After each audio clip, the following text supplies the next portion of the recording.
Yeah, viewers all over the world, as you already know my name, Ogbuefi, Eze-Ana, Ugochitubelu and Oraifite. I'm an ancient high priest. I'm a onye isi nchụaja na Ugochitubelu na temple. Anyị na-agba afa mile emilokwazi ọlụ mmụọ dị iche iche.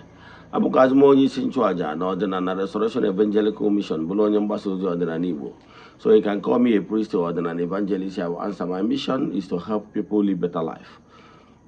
N'ụbọchị taa, n'oge awa nke eziokwu, isiokwu anyị bụ abnormalities in Igbo tradition. Abnormalities in Igbo tradition. I went to enwere ọtụtụ ihe abụrụ ka kwesịrị ka esi na-eme mana ọtụtụ ndị mmadụ na-eme therefore na-akpụzi our tradition ugwu na ana. Enwere ọtụtụ ihe dị iche iche abụrụ ka esi eme na-emebi ihe n'ala Igbo, and ndị Igbo na-atụ ilu na ọ bụ na alụ gbaa afọ ọ bụrụ omenala. Enwelu etu ndị Igbo si ekene ekene,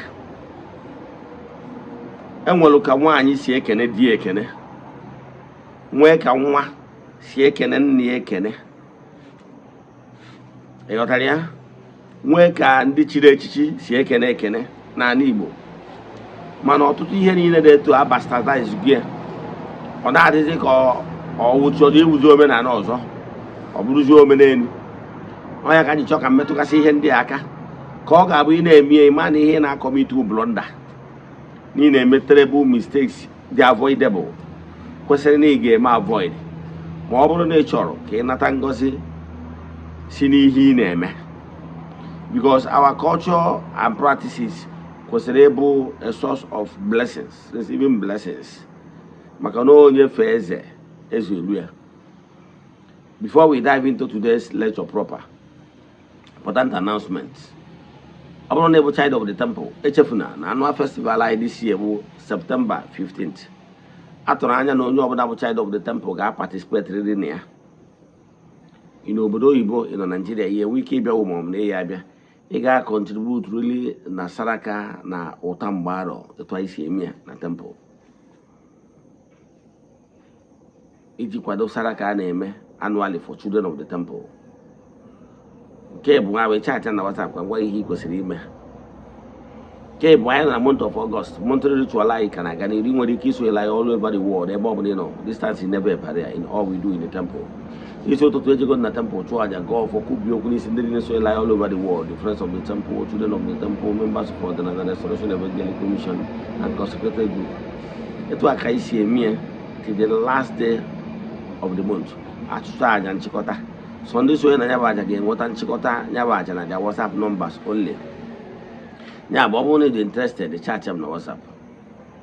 Yes, isi ụtụtụ ejego na temple chụọ aja na aha mmadụ dum na ndị niile sonyere anyị na WhatsApp number m remains 08057837672. So ị sonyere anyị forward ya 3 prayer requests anyị ga-edebe n'ọta na-ekwubi okwu n'aha gị. Yeah, but chat na WhatsApp. Now let's dive into today's lecture. Gịnị ka m na-ekwu maka ya? Enwere abnormalities m ga-amalaga atụ. O nwere trendy video m fụrụ ebe nna na-ebinye mmanya nwa ya adịghị nwaanyị mmanya ka o jee binye onye bụ di ya in form of traditional marriage. This man a na-ekwu okwu ya wee kwụrụ ọtọ wee bie nwa ya mmanya. Nwa ya kwụrụkwa ọtọ wee megide wee narị ya mmanya.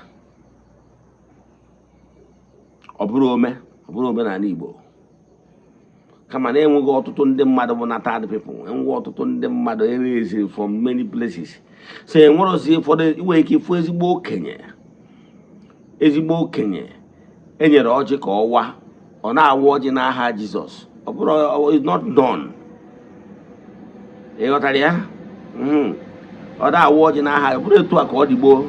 Kama na enwere ọtụtụ ndị mmadụ bụ ndị natad people n'ọdịnala. Enwere ihe gbasara ịwa ọjị, ịga ọjị, so na ịga ọjị.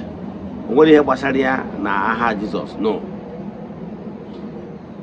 So ọfọ ka ị na-agọ. So nwere ebe afa Jizọs si bata na ya. Ma n'ime ya na ihe ọpụta bụ n'igbu okenye amarọ ka esi Ugwu ana. our tradition.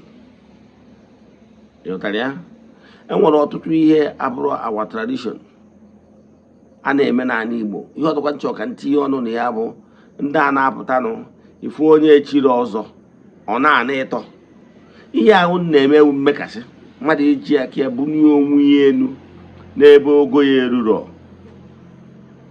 ịpụta na soshal midia ị ga-afụ ma ndị ofeke ọ bụrụ na ịpasụrụ through the ọzọ initiation ịbụ ha na ofeke when it comes n'ihe gbasara ọzọ as institution enwere rituals a na-eme like anyị nwachiri ọzọ ọdịnala enwere rituals a na-eme gụnyere na ịzụ afịa ọzọ ibu ego ọzọ igbu ichi ezokwana a na-egbudu pinchọm then ịsa ile sienu ịka mma n'ile na itu ugo ọzọ ndị niile awụ simbụl echiwe ọzọ chichi ahụ ọzọ kpuwe okpu mmemme gbasị mma akụwa masị na o nwere simbụl nwere ihe ọ pụtara then etubeghi ugo o nwere ihe ọ pụtara ofu ugo o nwere proses dị ya apasị ya etubeghi ugo na abụ ya afụdị ndị tu more than two and so as case maybe dịka otu omenala ndị si wee dị mana ị na-aka ịtọ bụ a traditional right ka ọ bụ that it was reserved for sacred men ndị passing through the initiation of ọzọ title etu a nnọkịta ọ bụrụ na ichiri ọzọ ma anaghị ịtọ maka na ofeke ka ịbụ taa na nwere ihe o represent afịa na anọ ụbọchị na anọ ọ ya mere akụọ ịtọ bụrụ nke nọ wee nazuo na ị ga-ekwu eziokwu mgbe niile na afịa na anọ n'ụbọchị na anọ kezizi nke onye asara ile onye bụ ofeke ntagharị ofeke ga-apụta o jee n'ebe a na-ele ọdụ o jegoro ọdụ n'aka ihe afụkwụsọ politicians ha goro ọdụ n'aka efu ebe ọ na-ana ịtọ ochiri ọzọ or pastor through the sacred institutions nwere abụ ịnaka nwere ihe omenala ndị otu ọbụla nwere nke ha na-ana enwere klọbs mma na-eji aka ekpe n'aka nke ha ife ha etu ekenefa nwee ndị nwere usoro ha si ekene onwe ha hafụ onwe ekene onwe ha like that nwee ndị mma na-ana ha ga-ana ịnọ were nke ise na zuo ya yes nwere otu ọdịnala nnọ ha ya ana ịnọ anasị ịnọ ewere nke ise na zuo ya mana that particular anaghị ịtọ ewere nke ịnọ na zuo ya is barely for ndị chiri ọzọ mana ịpụtazie na soshal midia ọ bụrụ na ịbụ nze na-agụ ihe ndị a na-akpọ nze na-agụ bụ ndị ichi ọzọ na-agụ agụ eje kpọọ ụmụnna gị oku mee etu esi eme na be ụnụ ichi ọzọ mana mmadụ mana mmụọ tubewida bụ ugo maka na ịbụzi agha eturu gị afọ ọzọ tụcha ọzọ ka a ga-anaghị ịtọ for the first time eto kwesịrị ịdị o nwere vidio na wọchị ebe Zenko adreesị ndị ụkpọ pụta bịa na event ọtụtụ ndị ofeke bịa ka abịa nakwuo ya na-aya ịtọ ọ sị ha no o nwere ike ebelivru na o nwere ike ọ bụgo na ya nwere chiri ọzọ ya nwa filu na ya ama na ụdị ekene a bikos na ya torubere ya na ya emebere ihe a kwesịrị ime which is correct. I celebrate Zenko I wearing honor for that. From that video, yes. Is either no me that batara na no ana be na ịtọ echiri ọzọ ma ọ bụrụ na nwe echiboro. So he felt that this particular ịna-aka etu a is not meant for either for him or for onye na-achị ya because na mụ na m chiri ọzọ onye ọsụkwọ gị bụrụ ma anaghị ịtọ nwe ihe maka nna gị ịtọ nlesi chiri ọzọ. The best nwere ike ime gị na-agha bụ I drop my hand. Ịghọtara ya? So ihe na-ekwu bụ na ndị Igbo kwesịrị ịma etu ndị Igbo si ekene ekene. Mgbe gburugburu mgbe eze dị n'ụkwụ ụkwọ nwere ka nwaanyị si ekene. Nwaanyị pụta ụtụtụ je kene nna anyị ụtụtụ ọma uhunata. di gị atapụ ya aka n'azụ si ya Oriakụ m ugogbe eze ọ ya dịrị gị mma gọzie. Nwata nwaanyị chọọ ịnara ihe n'aka nna ya ohunata na-ebie gị mmanya nna gị ga-anọ anọ n'oche na onye abụ dibịa ụlọ nọchitere anya ndị ichie adị ya nwaanyị esekpuru ala ubie ego nkwụ ije biezi onye ka onye bụ di gị. Etu a ka esi eme n'ala Igbo. Etu a ka esi eme n'ala Igbo na ọ bụrụ na ịfụ nna gị ochie ma ọ bụ nne gị ochie imenatara ya nna ochie ikpere ma ọ dịkwa n'ala ọ tapụ gị n'azụ so nwa di ihe aka ọgbọgụ ekpere gị ekpere. Ihe a bụ omenala ndị Igbo si eme kpatara na mgbe anyị dị n'ụmụazị nwere ike ịfụ onye bụ nna gị ochie ma ọ bụ nne gị ochie ọ bụrụ na imenatara ọrịa asị nwa di na ya amakwa gị asị ịdago ihe ọ ga-esi ya nne ochie na ịmarakwa ịwa mgbaghara ọsọ nwa di don nwere gọzie gị. Etu a ka esi eme ya. Obodo ọbụla nwere ka ha si ekene ndị ugwu ije nye ndị ugwu ha fụọ okenye ha ndị chiri echi ndị okenye ha emenata ha sara nka dede. Ndị Yoruba bọọsụ mmadụ agwazighị etu ha si apọtụrụ n'ala. So mana ndị Igbo ya njikwubi ya nwụ na ọtụtụ ihe enwere m I can name so many things ụfọdụ ndị Igbo na-eme bụ abụrụzi etu anyị si eme ya abnormalities dị na our culture and tradition. Enwere etu ndị Igbo si eme ma ekere ekere even ntụ itu nzu akụzigo m ya. Enwere etu esi atụ nzu okoro nwee etu esi atụ nzu onye ji ezinụlọ kwagoro ngwurubiri be ịghọtara ya. Nwee etu esi atụ nzu onye wagara akpa aja. Nwee etu esi atụ nzu onye chụrụ ọzọ. Nwee etu esi atụ nzu onye bụ aka ji ọfọ alụsị okwu mmụọ ịghọtara ya. Ihe niile agba usoro ndị Igbo si eme ihe niile nwere usoro. Usoro ihe unu na-eme kasị na ndị Igbo abụrụ onye bịa onye mee ihe chọọ onye mee ihe sọrọ ya ọ bụrụ onye chọọ. Enwere orderliness in Igbo culture and tradition.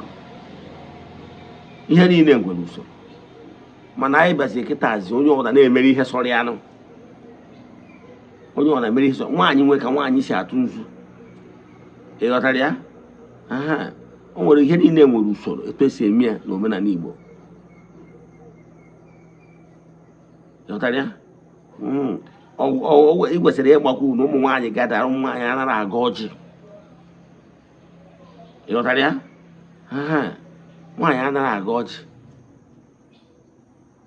ọ bụrụ ebe ụmụ nwaanyị ogodo ụmụ nwaanyị adara ha kpọrọ nwoke ma ọ nwoke aga ọlụ ha ọjị ma ọ na ha ọsọ wụọ ọjị taa ọjị mana ha ama agụ ya agụ ntị ọ dịkwa. So ihe na-achịkwawo ụmụ ihe niile anyị na-eje ahapụsị ihe to echi eme ihe bụ distortion ka ọ bụ to our culture and tradition. Maka na ndị Igbo tụrụ nso na ọ bụrụ na arụ gbaa arọ ọ bụrụ omenala. The upcoming generation nwere ike iche na-etu aka ndị Igbo si eme. Onye ka mmadụ dị ka m si wee sị ka m kwuo okwu gbasara ya na okenye ahịa nọ n'ụlọ ewu amụọ n'ọgbịrị ka m kwụsị ebe ya.